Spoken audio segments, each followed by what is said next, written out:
totally dependent on their children or family members. So what we're trying to do today is to try to show you some of the tools, some of the issues that come across, because money matters impact every single aspect of your life. So I'll be talking about planning. We've all heard the adage, if you fail to plan, you plan to fail. It's so important to have a financial plan, and we'll talk a bit about that now. The beauty of addressing a young audience, relatively young audience, is that you have the incredible advantage of time. You have time on your hands, you have choices, and you can determine how your financial life will pan out. In your youth, you have a huge opportunity to set the financial pace of your life. And it's best to start early as possible. We'll run through 10 tips. We'll talk about setting smart goals, creating a budget, managing debt, building emergency savings, investing regularly and often, money and love, money and relationships, retirement, insurance, death, and giving. So let's start with a view of the financial planning life circle. Look at you in your 20s. Can you see how the graph goes up in a very sharp trajectory? 20s, 30s, 40s, and then it starts to peter out in your 50s, 60s. So how do you cope with life at that time when that income may not be coming in full force? It means you have to have been investing now for you to be earning the rent, the dividends, the business income at that time when you aren't working at the same pace as you can today. So what are your goals? We all need to have short, medium, long-term goals. What's your short-term goals? One of mine is to reduce my debt by 50% before December. It's not just going to happen, but debt can be overwhelming, so you've got to be deliberate about reducing your debt. It could be to buy yourself a car. What's your medium-term goal? Are you planning to get married and start a family? What are you doing about it? Are you setting money aside on a regular basis towards that? Do you plan to go back to school for a master's? Everything needs to be planned for. Smart goals, we've all heard about smart goals. They must be specific, measurable, achievable, realistic, and time-bound. Look at your financial situation. Do you know what you're worth?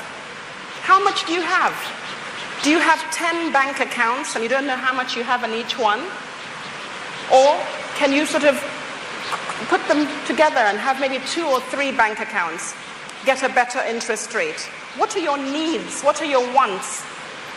There's so much peer pressure in this generation. We've got to be so careful to have a clear plan and to be focused. You will earn a fortune in your lifetime. It's not how much you earn that matters. It's how much of it you actually keep. So you can be looking at people that are billionaires and thinking, oh, I don't have that. But if you cannot save when you have 100,000 naira a month, you cannot save when you have 1 million naira or 1 billion naira. So it's very important to look at these issues carefully and see where you can cut back. Add up your daily expenses. Today is the 1st of May. Let's all try this month to track our expenses. Can you write down every single thing that you spend?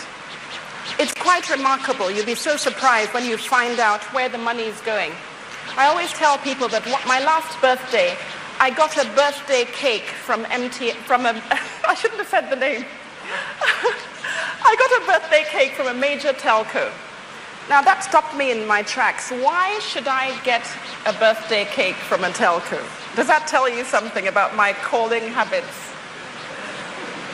Okay, so it's so important that you realize, where is the money going? Since I got that cake, I'm on WhatsApp, I'm on FaceTime, I use my Wi-Fi wherever I am. So where does your money go? I gather a lot of young people eat out every single day. Is that true? You get a takeaway pack every day.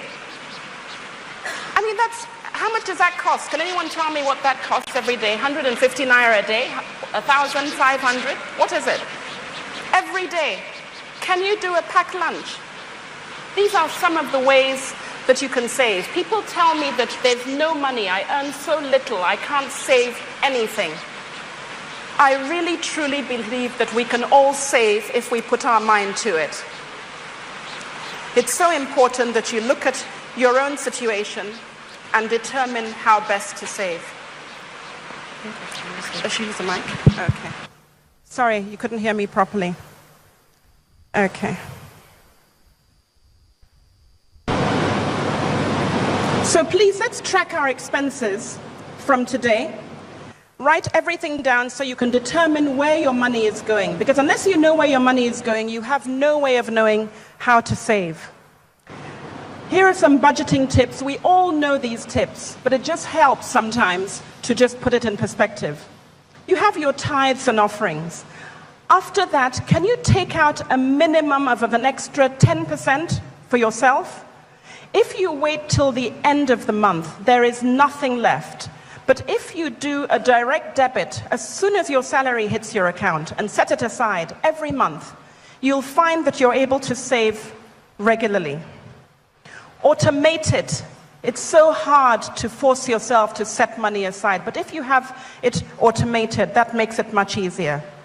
Shopping with a list. You know what it's like going to a major supermarket without a list. Ladies, we're all guilty. You just go down from aisle to aisle and pick everything off the shelves. But with a list, it helps you to curb the excess.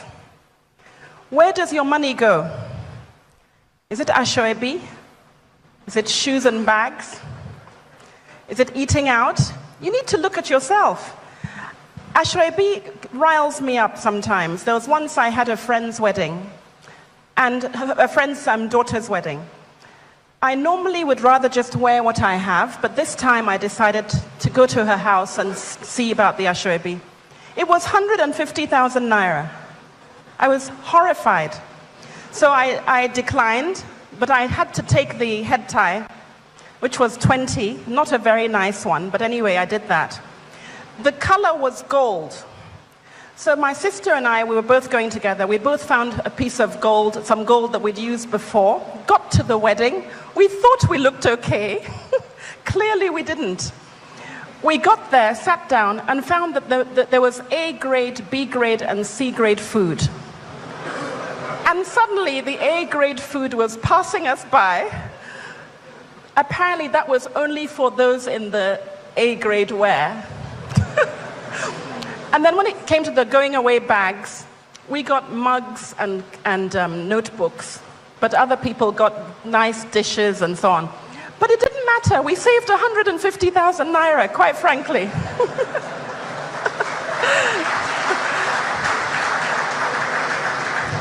So it's nice for ladies to all look the same and so on, but be careful. I have too many people that come to me, and when I look at their budget, a huge amount of their money actually went on keeping up, trying to keep up with everybody else. You don't actually have to do that. The pressure is enormous.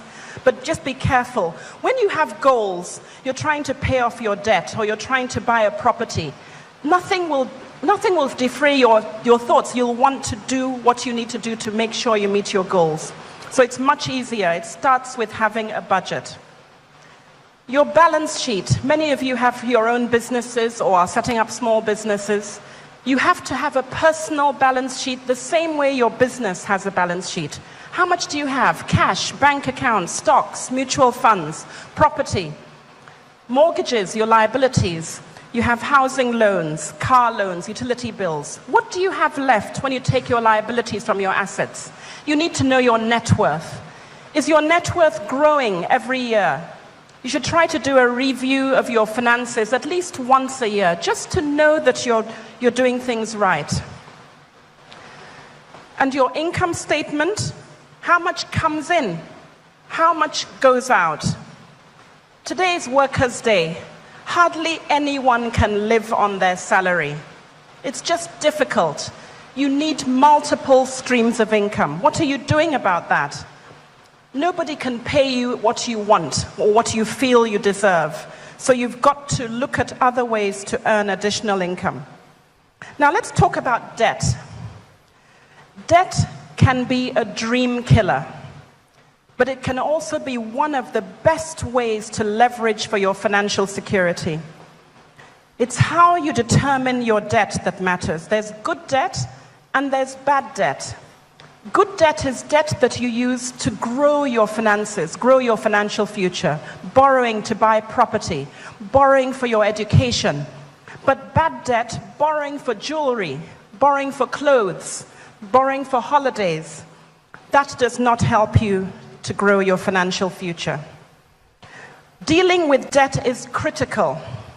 Most of the time, you borrow from friends and family for many of your needs. If you're someone that borrows and never pays back, it's a huge issue. You think that it's working for you, but the day you really have a need, you won't have anyone lending to you. Most of the time, family and friends give you it's interest-free loans, which is great for your small business starting out. But if you're somebody that sees the person that you're owing and goes through the back door, takes them off your phone, we all know it's so annoying. It is so annoying. So if you're one of those people dodging your lenders right now, please call them up today and apologize, and then ask for a different payment plan that you can manage more effectively. It is so important to be in control of your debt. So try to deal with that as the first. You can't even start saving without dealing with your debt and bringing it under control. When it comes to saving, we all need an emergency fund. You've heard about an emergency fund, which is something about 6 months of expenses that must be kept in a money market short-term account that you can have easy access to. We all need it. Even if the interest rate doesn't pay you a huge amount, you need those savings. Things happen. A few weeks ago, one of my aunts was ill. We were all levied. I don't want to sell shares to pay my share. I have to just send some money from my bank account to assist with the expenses. So you need that. Something happens to your car, your generator. You know, we always have emergencies here, so it's important that you have some savings. Look at this interesting slide. This just talks about the power of time and the power of compound interest. It's fantastic for young people. If a 25-year-old invests in a deposit, just a deposit, at 10% per annum, by the time they're 60 years old, it will be about 149 million naira. Now, of course, there's devaluation, there's inflation. We're not counting any of those. I'm just looking at it in the bare numbers. If you're 40 years old and you started to do the same thing, 500,000 a year, so it's about 50,000 a month, it comes to 32 million. You can just see that it's the huge difference of the power of investing when you're young. Now, of course, you're not going to just put it in a deposit. You'll be buying stocks, you'll be buying mutual funds, you'll be buying property. So you can imagine the impact of saving when you're young. So please, if you haven't saved yet, you must start with, first of all, the emergency fund. Start with having at least 6 months of your expenses tucked away in a money market deposit account. Now let's talk about investing. To me, you are your greatest asset. There's no investment that surpasses investing in yourself. So who are you? What is your purpose, your values, your reputation, your goals? Where do you see yourself in 10 years from now? Do you develop yourself? Do you read widely? Do you educate yourself? It truly is the most important investment of all. Each of us, I feel, has at least one or more unique God-given talents. I know it's Workers' Day and we're celebrating workers. Many of you may not have a job. There are very few jobs out there.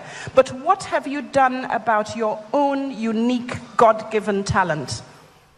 It really is what you can use to change the world. What are you passionate about? What are you exceptionally gifted at? What are your hobbies? You might be an engineer, but are you brilliant with computers? Are you great at teaching music? Are you good with singing, dancing, writing? What can you do? Are you great at graphic design? You know, those things that you're passionate about are what you can use to propel you to greater heights. So sometimes unemployment can be that platform, that push that someone needs to really propel you to greater things. You have to look inwards. It's your responsibility to find your God-given talent, identify it, nurture it, utilize it, and leverage on it. And if you have children, please look out for that talent as early as possible. You can spot your child's talent from the time they're 3, 4 years old. You need to put some investment in it. It is so important because you are really giving them a huge advantage. If your child is showing incredible skill in music, in football, in mathematics, whatever it is, zoom in on that and try and give it all you've got. It'll be amazing what they can do with it later on. Every day we see young people, articulate graduates. Your degree does not owe you a job. It is so important that you realize that. When I graduated, it was almost automatic. I would get a job. That is not the case now, and that is okay. So don't feel that anyone owes you a job. Maybe it's time for you to create jobs for others. It's so important that you change that entire mindset and look at employment and entrepreneurship. You have the skills, you have the tools, and it comes from developing yourself, cultivating a network, trying to ensure that you always are able to add value. You need a side hustle. What is your side hustle? Do you have one? It's so important. Don't let your talent or side business be left to waste. At the same time, if you're employed, be very careful about conflict of interest and don't let that make you lose your job. Now I'd like to talk about some of these opportunities that there are in terms of what you can do with your time. Are you good at public speaking, cooking? Are you good at acting, drama? Just think of what it is. What do people see you and say, oh, you're so good at this? They keep coming to you for advice. Are you good at business planning? Can you do people's business plan? These are all ways that you can use to earn additional income. Relationships are critical. You need to invest in relationships. Someone once said, surround yourself with enablers and rid yourself of disablers. It sounds a little mercenary, especially if some disablers are members of your family. So you've got to be conscious. Try to be with people that propel you forward, that motivate you, encourage you. We all know when we're around people that drain us. You don't want to spend so much time with people like that. Spend time with ambitious, motivated people and limit the time you spend with those that discourage you. Peer pressure is very, very real, especially in your generation. Our society is full of issues of conspicuous consumption. There's an obsession with impressing others. I'd implore you to just stay focused on your own path. You have your path written down, so don't be distracted by what others are doing. The Joneses are broke. They are so broke.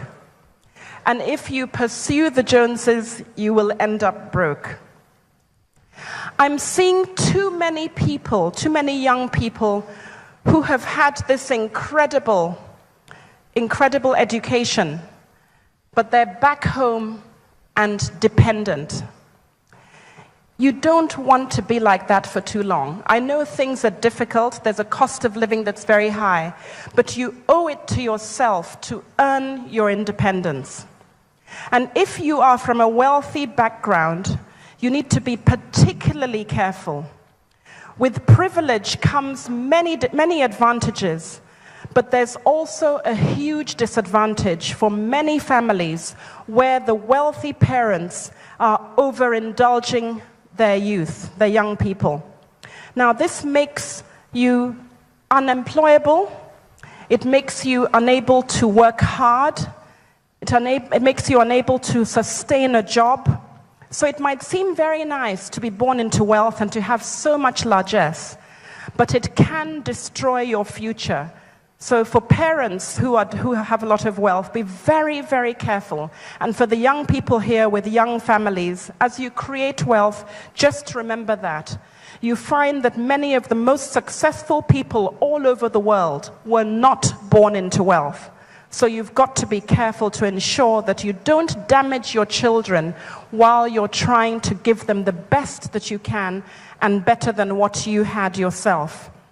So be mindful of privilege and overindulgence and earn your independence. After the wedding comes the marriage. I've been to so many weddings in the recent past, and it's quite staggering. Huge weddings. And sadly, within a year or two, it's all over.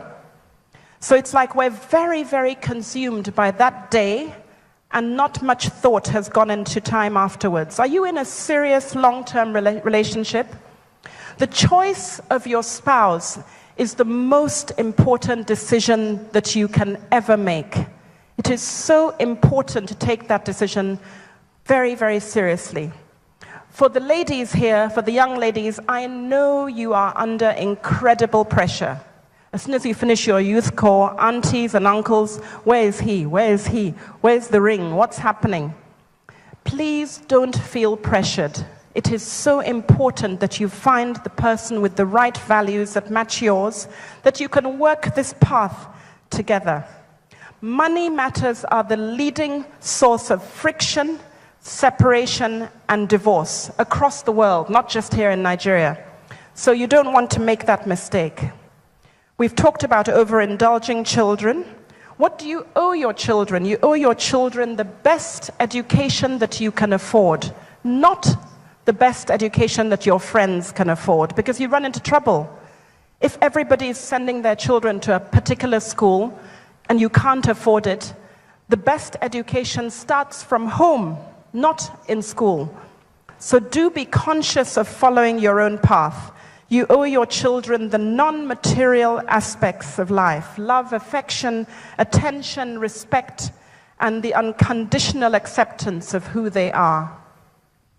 Teach your children about money as early as you possibly can. It's important they begin to understand the value of money. Pocket money, chores, allowances, vacation jobs, these are things that you should start as early as possible. It's so important that they work during the holidays. Even the youngest children can find something to do and just earn a bit of money. You'll find that your children will treat the money that they earn very differently from the money that you give them. So just remember that they will spend all your money, but they will save theirs. So try to make them do some work during the holidays. I've tried this and it really works. There was once my children just asked for, they want 5,000 to hang out at the mall or whatever. And my husband said that everybody had to be employed by Monday. So, of course, they called all their uncles and aunties. There are places they can work, in a bookshop, in a shop. They can help to file. They can help with the computers. Also great, this generation on IT. When they got their 10,000 every month or whatever it was, we said, okay, now you can go and hang. Guess what they said? Do you know how hard we worked for this money? I mean, there's no way they were going to, because they knew what they'd done, how many hours they'd spent working for that money. There was no way they were going to do that. Now, investing is a conscious decision. It's about making plans for the future, owning your first property, educating your children, investing in a business, planning for retirement, having a long-term sustainable impact. It's about thinking long-term. How many of you invested in MMM? Please don't tell me if you did. Please don't. If something sounds too good to be true, guess what?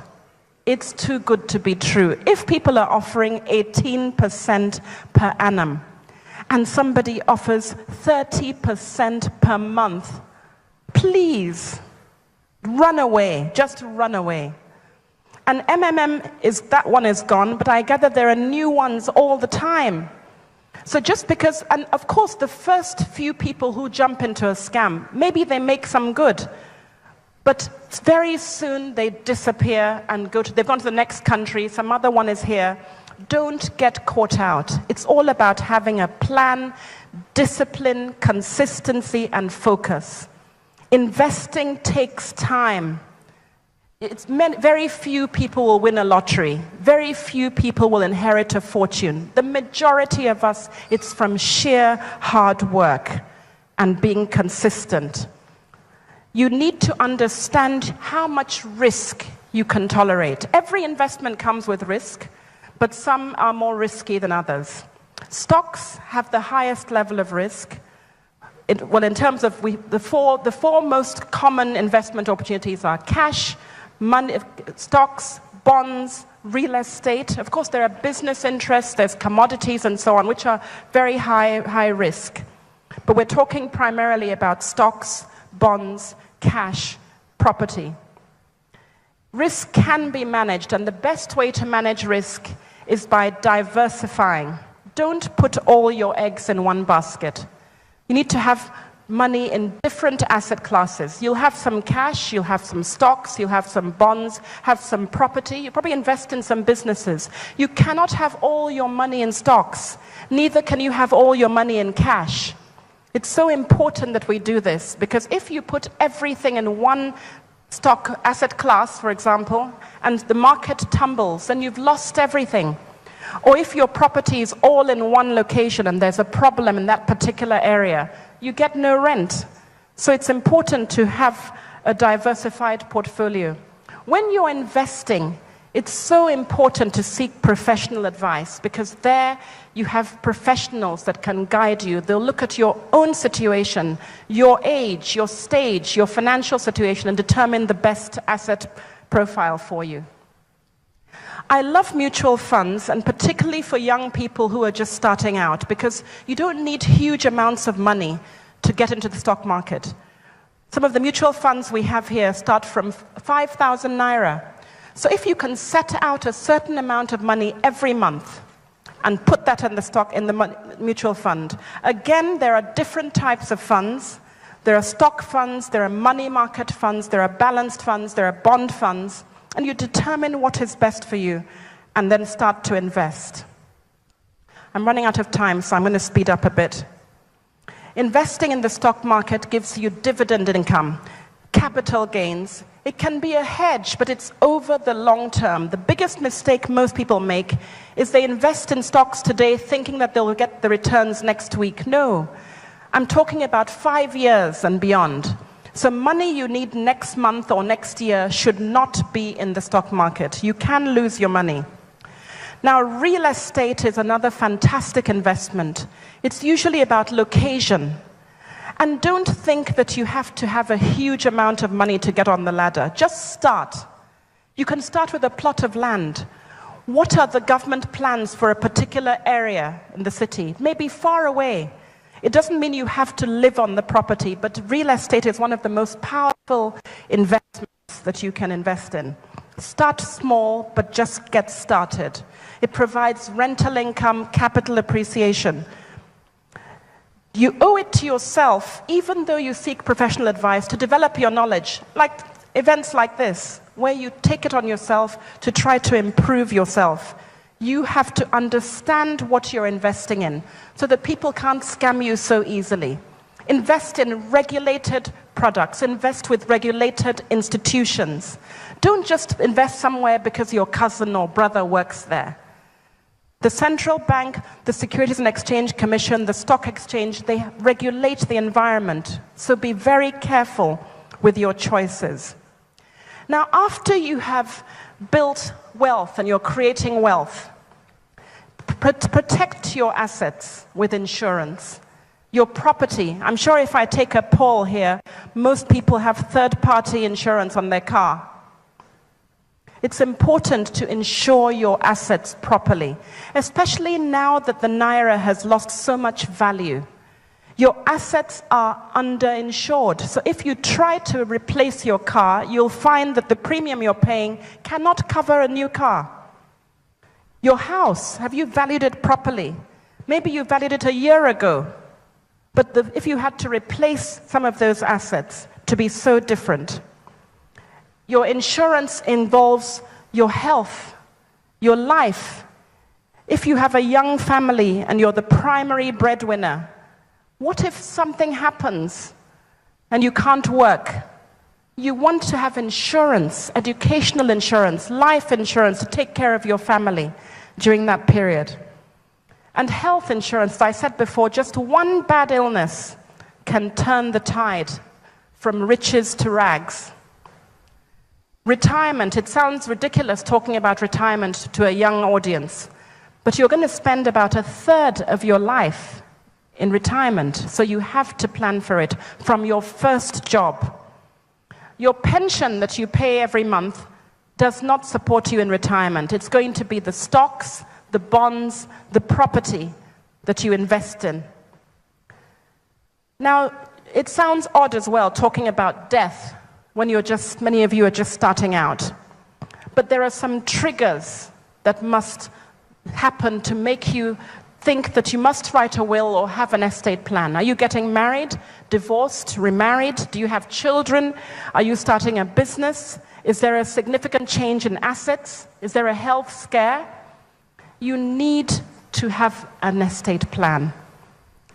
It's such a huge problem for us, but many, many people don't have any plan, and things happen, and suddenly their family is in total distress, even though they had a huge plan for their family in terms of what they wanted to happen.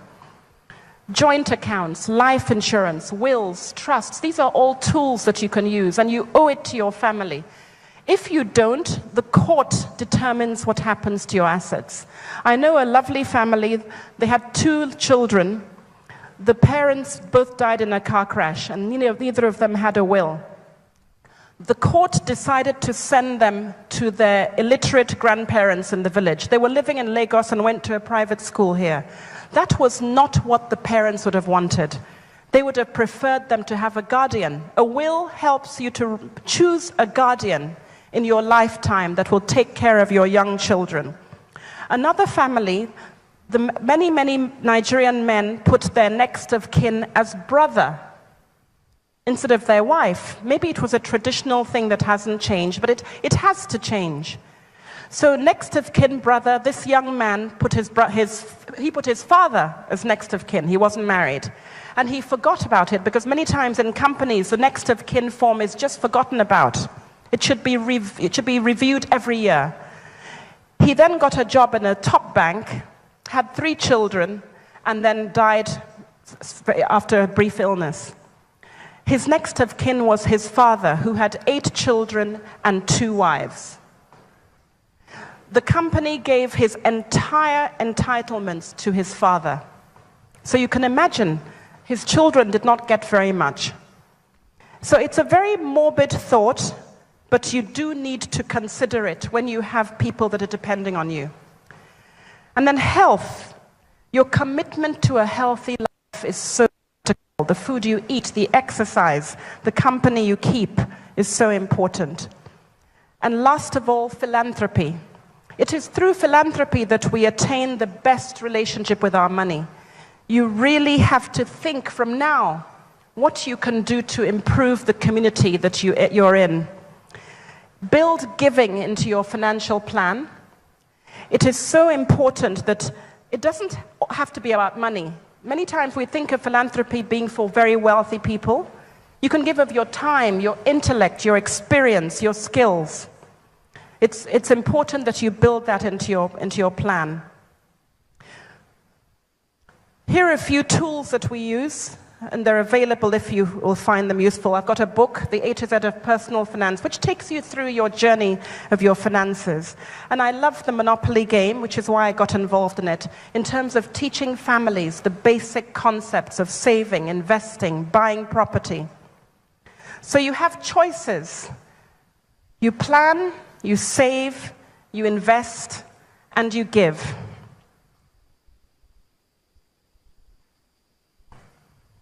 In the final analysis, what really matters? It's good to have money and the things that money can buy, but it's good too to check up once in a while and make sure that you haven't lost the things that money can't buy. Money is not the most important factor. Life is not measured in naira and dollars. Money does not buy happiness or long-term fulfillment.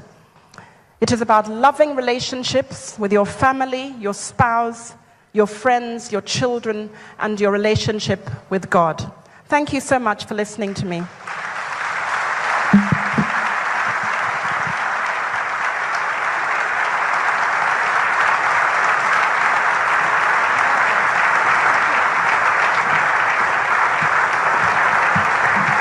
Thank you so much. You may be seated. Thank you for those very practical insights on being in control of our finances and also parenting as well, not just for today, but also for tomorrow. Here at the platform, we've had clergy, politicians, technocrats, and academics, but we've never had royalty. So it's with great honor that I welcome our next speaker, Prince Abimbola Olashere.